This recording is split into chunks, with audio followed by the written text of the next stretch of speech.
ନମସ୍କାର। ଆଜିର ଭିଡ଼ିଓଟି ମୁଖ୍ୟତଃ ମିଶନ ଶକ୍ତି ଅଣ୍ଡରରେ କାମ କରୁଥିବା ସିଆର୍‌ପି, ଏମ୍‌ବିକେ ବା ଏସ୍‌ଏସ୍‌ଜି ଗୁଡ଼ିକ ପାଇଁ। ତ ସିଆର୍‌ପି ମାଆମାନେ ଯେଉଁ ଲୋକ ସାଇଡ଼ରେ କାମ କରୁଛନ୍ତି, ଯେଉଁ ଏସ୍‌ଏସ୍‌ଜି ଗୁଡ଼ିକ ରହିଛି ତାଙ୍କ ଅଧୀନରେ, ସେଗୁଡ଼ିକ ଠିକ୍ ଭାବରେ ମ୍ୟାପିଂ ହୋଇଛି କି ନାହିଁ, ସେଗୁଡ଼ିକୁ ଜାଣିବେ କିପରି ଏବଂ ମ୍ୟାପିଂ କିପରି କରିବେ ଏବଂ ଯେଉଁଗୁଡ଼ିକ ମ୍ୟାପିଂ ହୋଇନାହିଁ, ସେ ଆପଣଙ୍କର ବ୍ଲକ୍ ଆଇଡ଼ିରେ ଶୋ କରିବ ନାହିଁ। ତେଣୁ ଆପଣ ଜାଣିପାରୁନାହାନ୍ତି କିପରି ମ୍ୟାପିଂ କରିବେ ଏବଂ ମ୍ୟାପିଂରେ କେଉଁ କେଉଁ ଡକୁମେଣ୍ଟ ଦରକାର, ମୁଁ ଷ୍ଟେପ୍ ବାଇ ଷ୍ଟେପ୍ ଏହି ଭିଡ଼ିଓ ମାଧ୍ୟମରେ ଆପଣଙ୍କୁ ଜଣାଇବି। ତେଣୁ ଭିଡ଼ିଓଟିକୁ ଆପଣ ଆଦୌ ସ୍କିପ୍ କରିବେ ନାହିଁ, ଶେଷ ପର୍ଯ୍ୟନ୍ତ ଦେଖିବେ। ଦେଖିଲେ ଭଲ ଭାବରେ ବୁଝିପାରିବେ କିପରି ମ୍ୟାପିଂ କରିବେ ଏବଂ ଆପଣଙ୍କର ଯେଉଁ ଆଞ୍ଚଳିକ ମଞ୍ଚ ଅଛି ବା ଭିଓ ଯେଉଁ ଅଛି, ସେଥିରେ ଆପଣ ବେସିକ୍ ଡିଟେଲ୍ସ ଏସ୍‌ଏଚ୍‌ଜି ଭିଓ ମ୍ୟାପିଂ କରିବେ।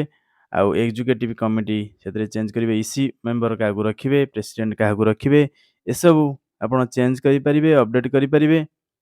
ଫୋନ୍ ନମ୍ବର ଡିଟେଲ୍ସ ଅପଡ଼େଟ୍ କରିପାରିବେ, ଆଡ୍ରେସ୍ ଅପଡ଼େଟ୍ କରିବେ, ବ୍ୟାଙ୍କ ଡିଟେଲ୍ସ ଅପଡ଼େଟ୍ କରିବେ, KYC ଅପଡ଼େଟ୍ କରିବେ। ଏହିପରି ବହୁତ କିଛି କାମ ରହିଛି। ଆପଣ ଭିଡ଼ିଓଟିକୁ ଶେଷ ପର୍ଯ୍ୟନ୍ତ ଦେଖିଲେ ଭଲ ଭାବରେ ବୁଝିପାରିବେ। ଯଦି ଆପଣ ଏହି ଚ୍ୟାନେଲଟିକୁ ସବସ୍କ୍ରାଇବ୍ କରିନାହାନ୍ତି, ସବସ୍କ୍ରାଇବ୍ କରିଦିଅନ୍ତୁ ଏବଂ ବେଲ୍ ଆଇକନ୍‌ରେ ଟଚ୍ କରିଦିଅନ୍ତୁ। ଠିକ୍ ଅଛି, ଏବେ ଆମେ ଦେଖିବା। ଆପଣ ଏବେ ଲଗ୍ଇନ୍ କରିସାରିଛନ୍ତି। ଏବେ ଦେଖନ୍ତୁ, ଲଗ୍ଇନ୍ କରିସାରିଲା ପରେ ଏଭଳିଆ ପେଜ୍ ଆସିଛି ଆପଣ ଏସ୍‌ଏଚ୍‌ଜି ବୁକ୍ କିପର ହିସାବରେ। ଏବେ କ'ଣ କରିବେ, ଚେଞ୍ଜ ରୋଲ୍ ଚେଞ୍ଜ କରିବେ। SHG book keeper, ଭିଓ book keeper. ଆପଣ ଯଦି ମ୍ୟାପିଂ କରିବାକୁ ଚାହୁଁଛନ୍ତି ତାହେଲେ ଭିଓ ବୁକ୍ କିପରରେ ଟଚ୍ କଲେ, ତାପରେ ଏଇଭଳି ପେଜ୍ ଆସିଲା। ଏବେ କ'ଣ କରିବେ,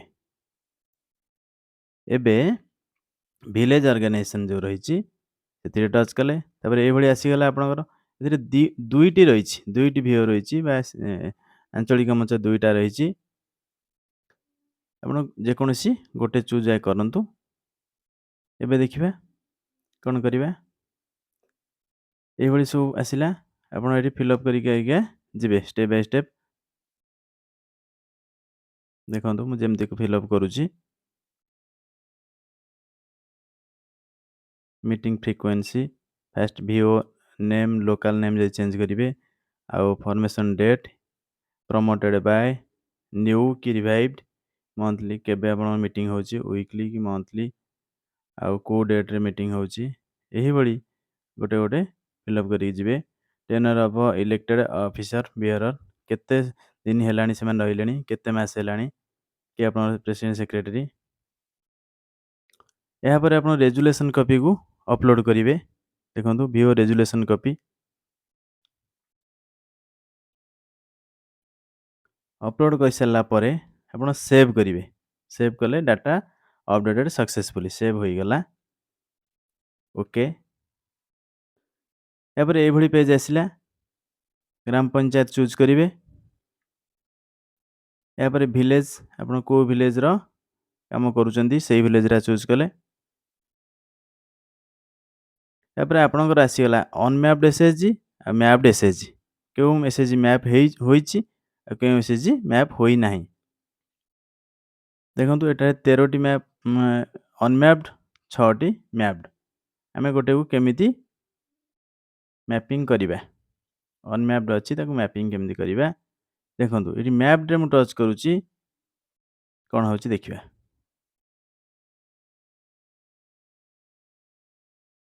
ସେ selected can not be unmapped as member in EC. ଯଦି ଇସି ମେମ୍ବର ଅଛନ୍ତି ସେଇ ଏସ୍‌ଏଚ୍‌ଜିରୁ, ଆପଣ ତାକୁ ଅନମ୍ୟାପ୍ କରିପାରିବେ ନାହିଁ। ଆଗେ ଇସି ମେମ୍ବର କାଟିବେ, ତାପରେ ଅନମ୍ୟାପ୍ କରିବେ। ଠିକ୍ ଅଛି। ଏବେ ଯିବା ଅନମ୍ୟାପ୍ଡ ଯିଏ ଅଛନ୍ତି ତାକୁ କେମିତି ମ୍ୟାପିଂ କରିବା। ଯେଉଁରେ ଅନମ୍ୟାପ୍ ଅଛନ୍ତି ସେ ଅଲରେଡ଼ି ଆପଣଙ୍କ ବ୍ଲକ୍ ପୋର୍ଟାଲରେ ଅନମ୍ୟାପ୍ ଭଳି ଦେଖାଉଛି। ଡେଟ୍ ଅଫ୍ ଜଏନିଂ ଲେଖିବେ, କେବେ ଜଏନିଂ କରିଛନ୍ତି।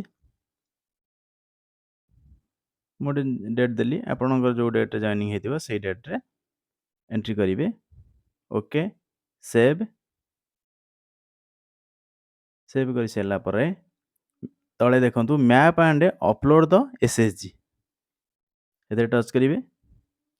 ରେକର୍ଡ଼ ଆଡେଡ୍ ସକ୍ସେସଫୁଲି ଆପଣଙ୍କର ଅଲରେଡ଼ି ମ୍ୟାପ୍ଡ ହୋଇଗଲା। ଦେଖନ୍ତୁ 6ଟି ଥିଲା ମ୍ୟାପ୍ ଡ୍ରେସ୍, ଏବେ 7ଟି ହୋଇଗଲା। ଏବେ କ'ଣ କରିବା? ଏଇଭଳି ଆଉ ଯେତେକ ଅଛି ତାକୁ ଆପଣ ମ୍ୟାପ୍ରୁ ଅନମ୍ୟାପ୍, ଅନମ୍ୟାପ୍ରୁ ମ୍ୟାପ୍ କରିପାରିବେ।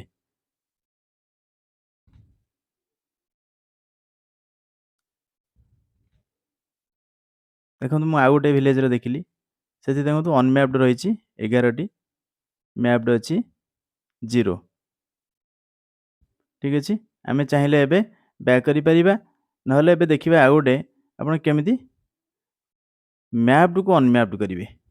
ଯେ ମ୍ୟାପିଂ ହୋଇଛି ତାକୁ କିପରି ଅନମ୍ୟାପିଂ କରିବେ। ଠିକ୍ ଅଛି, ଏବେ ଦେଖିବା। ଦେଖନ୍ତୁ ପ୍ରୋସେସ୍ ଭଲ ଭାବରେ।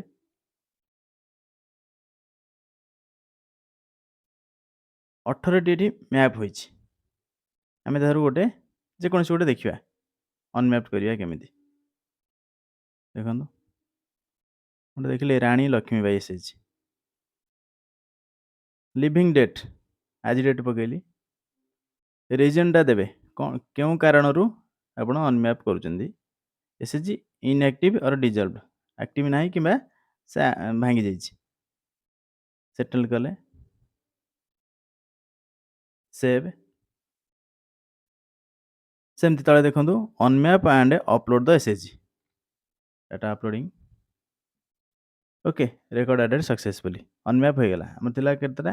18ଟି, ଏବେ 17ଟି ରହିଲା। ବୁଝିହେଲା? ତେଣୁ ଆପଣ ଅତି ସହଜରେ ମ୍ୟାପିଂ ଅନମ୍ୟାପିଂ କରିପାରିବେ।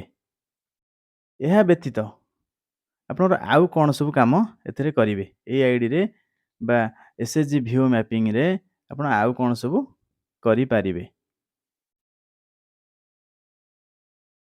ଦେଖିବା। ଯଦି ଭିଓ ବୁକ୍ କିପରି ଅଛନ୍ତି ଆପଣ ଆଉ କି କାମ କରିବେ ଏବେ ଆମେ ଦେଖିବା। ଆଉ କ'ଣ ହେଇପାରୁଛି ନା ଏକ୍ଜିକ୍ୟୁଟିଭ୍ କମିଟି ମେମ୍ବର ଆପଣ ଇସି ମେମ୍ବର କରିପାରିବେ। ଆଉ ଆପଣ ଆଞ୍ଚଳିକ ମଞ୍ଚର ଇସି ମେମ୍ବର ଆଉ ଇସି ପ୍ରେସିଡେଣ୍ଟ ସେକ୍ରେଟାରୀ ଚେଞ୍ଜ କରିପାରିବେ, ତାକୁ ପୁଣି ଆଡ଼୍ କରିପାରିବେ କିମ୍ବା ଅପଡେଟ୍ କରିପାରିବେ। ଡିଟେଲ୍ କାମ ଏଥିରେ କରିପାରିବେ। ତାପରେ ସେକ୍ସନକୁ ଯିବା। ଦେଖନ୍ତୁ ଏଥିରେ ଆମର ଅଛି, ମୁଁ ଗୋଟେ ସପୋଜ ଗୋଟେ ଦେଖାଉଛି ଭବାନୀ ଶଙ୍କର ଗୋଟେ ଏସ୍ଏଚ୍ଜି, ସେଥିରେ ଏଇ ମେମ୍ବର ସବୁ ଅଛନ୍ତି। କିଏ କେଉଁ ମେମ୍ବର ଅଛନ୍ତି? ମେମ୍ବର, ଟ୍ରେଜର, ପ୍ରେସିଡେଣ୍ଟ ଏମିତି ସବୁ ରହିଛନ୍ତି। ମୁଁ ତାଙ୍କୁ ଗୋଟେ ଭିଓ ମେମ୍ବର କରିବା, ଆଞ୍ଚଳିକ ମଞ୍ଚର ମେମ୍ବର କରିବାକୁ ଚାହୁଁଛି ତାଙ୍କ ଭିତରୁ କାହାକୁ ଗୋଟେ। এইଭଳି କଲେ, ସିଲେକ୍ଟ କଲେ, କେଉଁ ଡେଟ୍ରୁ କରିବେ ଡେଟ୍ ଚୁଜ୍ କଲେ, ତାପରେ ରିଫ୍ରେଶ ମ୍ୟାପିଂ ଡାଟା କରିବେ, ତାପରେ ସେଭ୍ କରିବେ। ସେଭ୍ କଲା ପରେ ହେଇଯିବ। ନେକ୍ସଟ ଦେଖିବା ଭେରିଫାଏ ଅର୍ ଆଡ୍ ମୋବାଇଲ ନମ୍ବର। ଏଠାରେ ଫୋନ୍ ନମ୍ବର ଆପଣ ଆଡ୍ କରିବେ କିମ୍ବା ଭେରିଫାଏ କରିବେ, ଅପଡେଟ୍ କରିବେ। ତାପରେ ଆଡ୍ରେସ୍ ଡିଟେଲ, ଆଡ୍ରେସ୍ ଡିଟେଲ ଆପଣ ଆଡ୍ରେସ୍ ସେଠାରେ ଦେଇପାରିବେ। ଆପଣ ଆଞ୍ଚଳିକ ମଞ୍ଚର ଆଡ୍ରେସଟା ଏମିତି ଫାଙ୍କା ରହିଛି, ଆପଣ ଟାଇପ୍ କରିବେ ଲାଇନ୍ 1 ଲାଇନ୍ 2, ତାପରେ ଗ୍ରାମ ପଞ୍ଚାୟତ ସିଲେକ୍ଟ କରିବେ, ତାପରେ ପିନକୋଡ଼ ଦେବେ, ତାପରେ ସେଭ୍ କରିବେ।